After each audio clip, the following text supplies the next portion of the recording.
Allez, c'est parti là. Oui.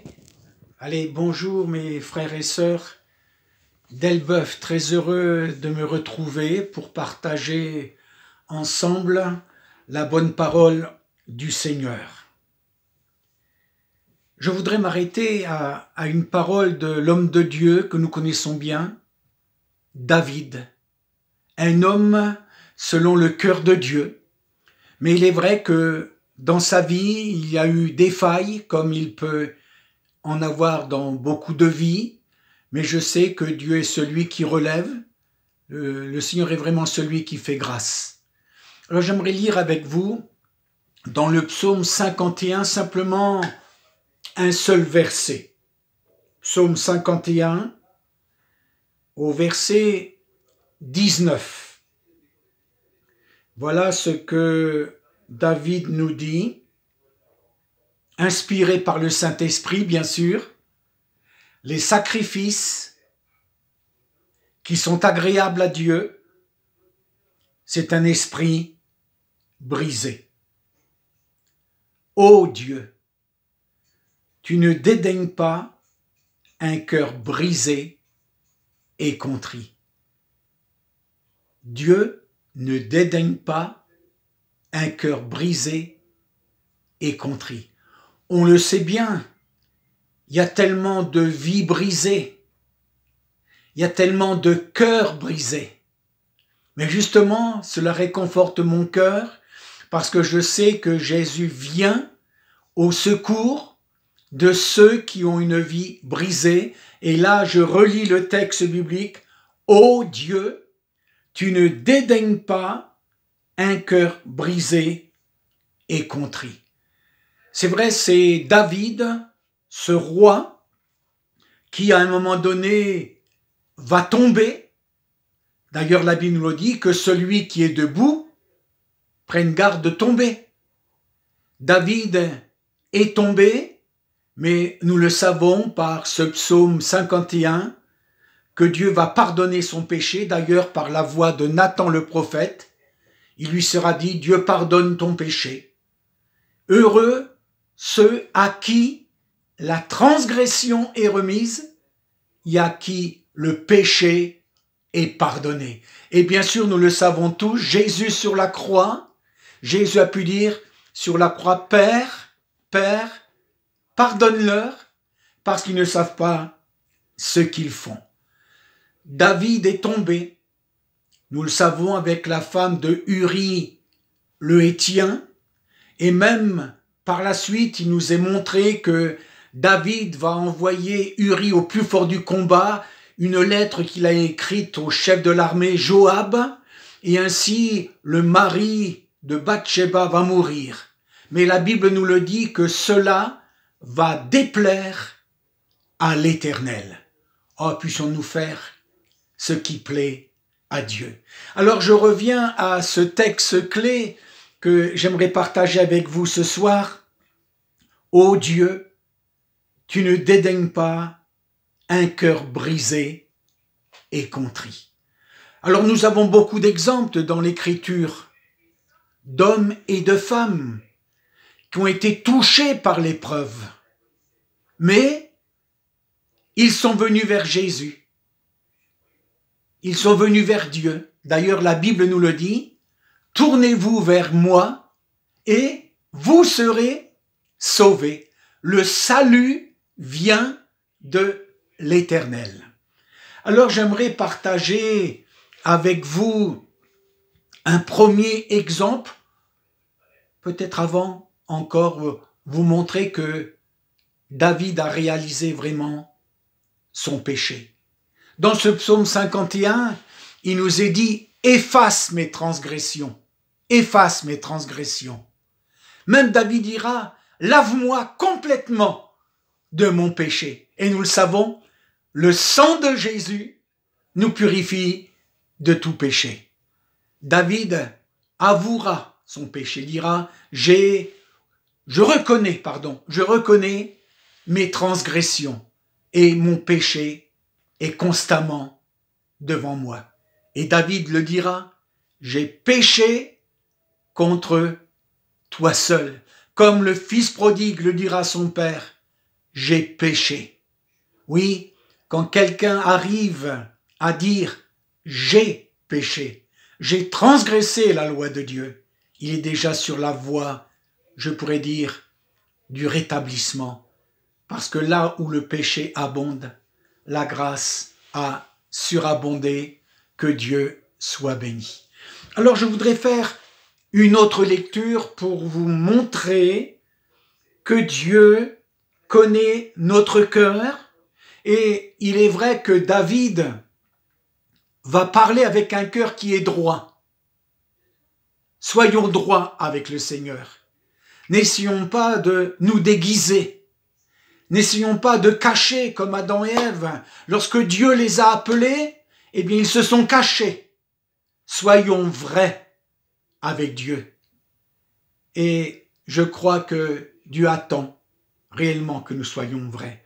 Alors j'aimerais vous conduire dans l'évangile de Jean. Non pas dans les premiers chapitres, mais plutôt vers la fin de cet évangile, c'est-à-dire évangile de Jean au chapitre 20. Et j'aimerais suivre une femme que nous connaissons bien, Marie de Magdala. Au verset 11, il nous est dit « Cependant, Marie se tenait dehors, près du sépulcre, et pleurait. Comme elle pleurait, elle se baissa pour regarder dans le sépulcre, et elle vit 2 anges, vêtus de blanc, assis à la place où avait été couché le corps de Jésus, l'un à la tête, l'autre aux pieds.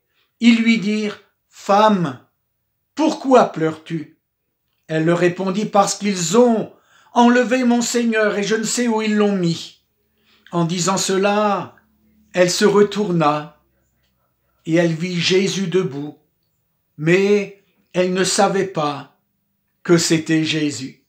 Jésus lui dit « Femme, pourquoi pleures-tu? Qui cherches-tu » Elle, pensant que c'était le jardinier, lui dit « Seigneur, si c'est toi qui l'as emporté, dis-moi où tu l'as mis, et je le prendrai. » Jésus lui dit « Marie ». Elle se retourna et lui dit en hébreu « Rabouni », c'est-à-dire maître. Jésus lui dit « Ne me touche pas, car je ne suis pas encore monté vers mon Père, mais va trouver mes frères et dis-leur que je monte vers mon Dieu, vers mon Père. Et votre Dieu, Marie de Magdala, alla annoncer aux disciples qu'elle avait vu le Seigneur et qui lui avait dit ces choses. Amen. Ô Dieu, tu ne dédaignes pas un cœur brisé. C'est la Bible qui nous le dit. C'est la parole de Dieu qui nous le dit. C'est Dieu qui me le dit, parce qu'il m'aime et il vient toujours à mon secours. Avez-vous remarqué dans ce court récit que nous venons de lire avec Marie de Magdala, 4 fois, il y a le mot pleure. Marie de Magdala, elle pleurait. Elle pleurait, nous dit la Bible. Je pense à ce texte de l'Écriture. Heureux ceux qui pleurent, car ils seront consolés. Ou heureux les affligés, car ils seront consolés. Marie de Magdala est allée de bon matin au sépulcre. Et le sépulcre était ouvert. Alors elle s'est dit, mais on a volé le corps du Seigneur. Alors elle était très inquiète parce que n'oublions pas qu'elle connaissait Jésus. Elle le connaissait bien. Jésus l'avait libéré. Jésus l'avait délivré. Elle avait expérimenté la grâce de Dieu. Et Marie de Magdala, elle était très reconnaissante. Elle aimait Jésus. elle aimait Jésus. Et pour elle, nous le savons par la Bible, elle cherchait Jésus. Et même, Jésus va se montrer à elle d'une façon particulière. Jésus lui dit « Marie ». Donc Jésus l'appelle par son nom. Et elle va reconnaître la voix de Jésus. La Bible nous le dit à plusieurs reprises. Il y a ce texte de l'Écriture dans le prophète Ésaïe qui nous dit « Je t'appelle par ton nom et tu es à moi ». Et l'évangile de Jean nous le dit aussi. Il appelle par leur nom les brebis qui lui appartiennent. Les brebis qui lui appartiennent. Femme, pourquoi pleures-tu? Et ce qui est fort en moi, c'est que tout simplement, Jésus va se révéler non pas à un apôtre en premier, c'est à une femme. Elle va être le premier témoin de la résurrection de Jésus. Et Jésus va se servir d'elle. Oh mes frères et mes sœurs, le premier message de Jésus après sa résurrection est donné à une femme. Ça peut nous étonner. D'ailleurs, Jésus va lui dire « Qui cherches-tu » Jésus va lui dire « Marie ». Et elle va reconnaître la voix de Jésus. Est-ce que nous connaissons la voix de Jésus? C'est une femme qui pleurait. Elle avait perdu son Seigneur. Et elle va dire « Rabouni », c'est-à-dire « Maître ». Et Jésus va lui donner un message à porter aux autres. Va trouver mes frères. Le message de la résurrection de Jésus. Oui, Jésus est vivant. Jésus est sorti du tombeau. Et c'est le message. Les disciples rendaient avec beaucoup de force témoignage de la résurrection de Jésus et une grande grâce reposait sur eux tous. La Bible nous le dit, si Christ n'est pas ressuscité, eh bien nous sommes morts. Mais puisque Christ est ressuscité, nous ressusciterons avec lui. N'a-t-il pas dit « Je suis la résurrection et la vie ». Ainsi, Jésus est venu vers une femme dont le cœur était brisé et Jésus va parler à son cœur et elle va devenir une messagère. Béni soit le nom de Jésus. Je voudrais vous donner un deuxième exemple parce que je crois que cela est très important. Voyez-vous, je voudrais vous conduire maintenant dans cette lecture dans l'évangile de Luc au chapitre 7 et au verset 7. Luc, chapitre 7, verset 11. Évangile de Luc, chapitre 7, verset 11. Le jour suivant, Jésus alla dans une ville appelée Naïn. Ses disciples et une grande foule faisaient route avec lui. Et lorsqu'il fut près de la porte de la ville, voici on portait en terre un mort, fils unique de sa mère, qui était veuve, et il y avait avec elle beaucoup de gens de la ville. Le Seigneur, l'ayant vu, béni soit le Seigneur, fut ému de compassion pour elle et lui dit « Ne pleure pas ». Il s'approcha et toucha le cercueil. Ceux qui le portaient s'arrêtèrent. Il dit « Jeune homme, je te le dis, lève-toi ». Et le mort s'assit et se mit à parler. Jésus le rendit à sa mère. Tous furent saisis de crainte et ils glorifiaient Dieu, disant « Un grand prophète apparut parmi nous. » Et Dieu a visité son peuple. Cette parole sur Jésus se répandit dans toute la Judée et dans tout le pays d'alentour. Amen. Jésus rentre dans une ville. Mais aussi il y avait un cortège qui sortait de la ville. C'était une mère qui menait au cimetière son fils unique. Elle avait déjà perdu son mari et maintenant elle perdait son fils unique. Je dirais un cortège de joie et un cortège de grande angoisse. Mais voyez-vous, mon désir c'est que Jésus puisse entrer dans nos villes et puis il entre dans nos villes parce que c'est la bonne nouvelle, c'est l'évangile. Il faut que dans chaque ville, dans chaque village, on puisse entendre la parole de Dieu, la parole de Jésus, la bonne nouvelle. Et là, Jésus va croiser un cortège funéraire. Et l'Écriture nous dit qu'il y avait beaucoup de gens de la ville qui étaient présents.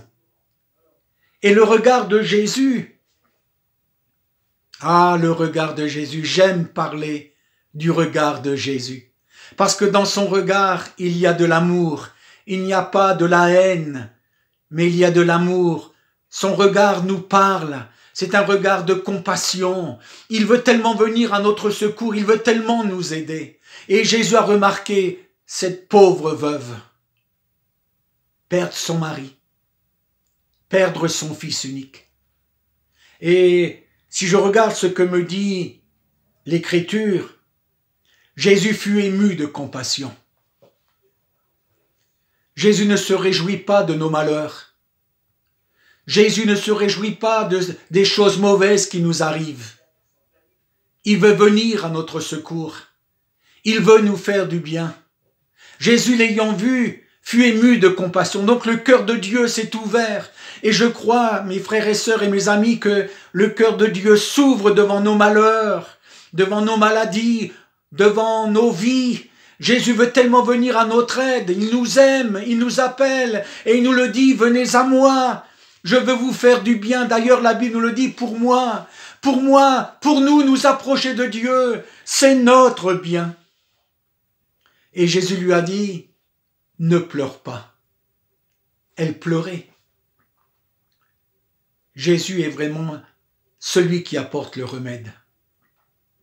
Il y a une parole précise de la part de Dieu, que Dieu veut nous donner, une parole de guérison, une parole de joie, une parole de délivrance.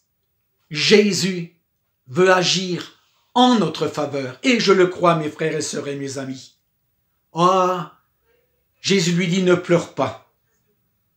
Il s'approcha. Oui, Jésus s'approche. Non, il n'est pas loin. Parfois nous doutons, nous trouvons qu'il est trop loin, mais Jésus il est tout près. Sa main est là pour nous bénir, sa main est là pour nous toucher. Et Jésus va prononcer une parole extraordinaire.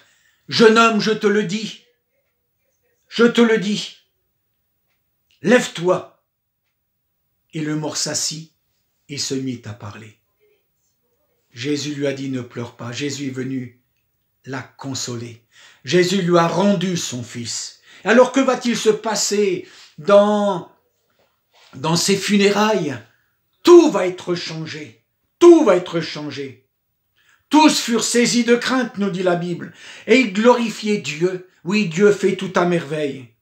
Et même ils vont dire, un grand prophète apparu parmi nous. Est-ce que vous connaissez ce grand prophète?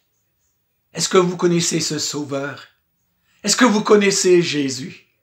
Jésus le libérateur, celui qui nous bénit de toutes sortes de bénédictions, celui qui vient à notre secours. Il l'a fait pour cette mère de famille. Et je crois que Jésus, il veut le faire pour vous aussi. Et il sera dit, Dieu a visité son peuple. Et cette parole sur Jésus se répandit dans toute la Judée et dans tout le pays d'alentour. Oui, Jésus a dit, je suis la résurrection et la vie. Béni soit le Seigneur. Alors vous voyez, Ô Dieu, tu ne dédaignes pas un cœur brisé et contrit. Je voudrais maintenant vous conduire à une autre lecture. C'est dans l'évangile de Jean, ce sera la dernière. Dans l'évangile de Jean, au chapitre 4, et au verset 47, ou 46, pardon.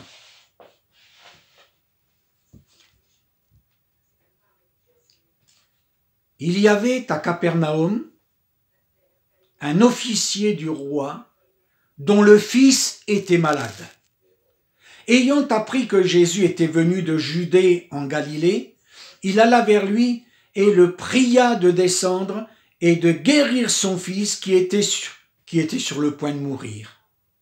Jésus lui dit, si vous ne voyez des miracles et des prodiges, vous ne croyez point. L'officier du roi lui dit, Seigneur, descends avant que mon enfant meure. Va, lui dit Jésus, ton fils vit. Et cet homme crut à la parole que Jésus lui avait dite.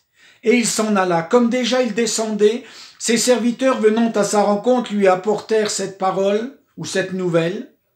Ton enfant vit.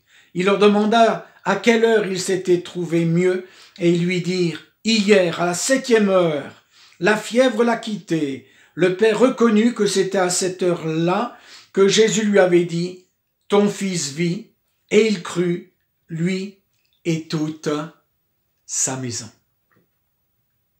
Un officier de la cour du roi Hérode. Et la Bible nous dit, son fils était malade.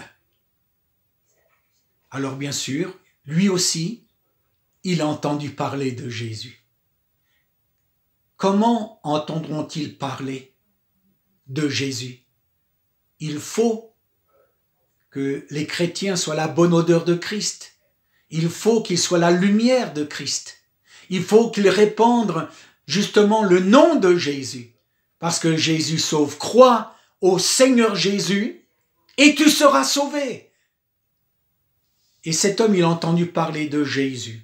C'est vrai, devant l'adversité, devant la maladie, devant la mort, parfois que faire? Mais nous avons un sauveur complet. Et ce père de famille est allé vers Jésus. Et il a dit à Jésus, il faut que tu viennes guérir mon fils. Il n'y a que toi. Il était sur le point de mourir. Donc les hommes ne pouvaient plus rien faire. Mais rien n'est impossible à Dieu. Et tout est possible à celui qui croit. Alors, l'officier du roi, il va s'adresser à Jésus. Seigneur, descends avant que mon enfant meure. Et Jésus lui dit, il va lui dire, va, lui dit Jésus, ton fils vit. Et ce père, il crut à la parole que Jésus lui avait dite. Et il s'en alla. Est-ce que vous croyez à la parole de Dieu? Parfois nous doutons de la parole de Dieu. Et pourtant, ta parole, Seigneur, est la vérité. Tes paroles sont esprit et vie. Tes paroles, Seigneur, elles sont puissantes. La parole du roi est puissante parce que Jésus est le roi des rois. Et n'est-il pas l'alpha et l'oméga, le commencement et la fin? Alors, croyons. Jésus lui a dit, ton fils vit. Est-ce que vous croyez que ce que dit Jésus est vrai? Jésus ne ment pas. Il dit la vérité. Il a reçu tout pouvoir de la part du Père. Et rien ne lui est impossible. Et cet homme, il partit. Il partit en serrant la parole que Jésus lui avait dite au fond de son cœur. Seigneur Jésus, je crois en toi, je crois que tu es le Fils du Dieu vivant. Et il y avait une journée de marche pour rentrer chez lui, nous dit l'Écriture. Et ses serviteurs, le voyant arriver, sont venus à sa rencontre et lui ont dit, ton fils vit, ton fils vit. Alors lui, il a dit, mais à quelle heure? À quelle heure cela s'est produit? Alors les serviteurs vont dire, à telle heure. Et cet homme, il s'est rappelé qu'il avait eu cet entretien avec Jésus.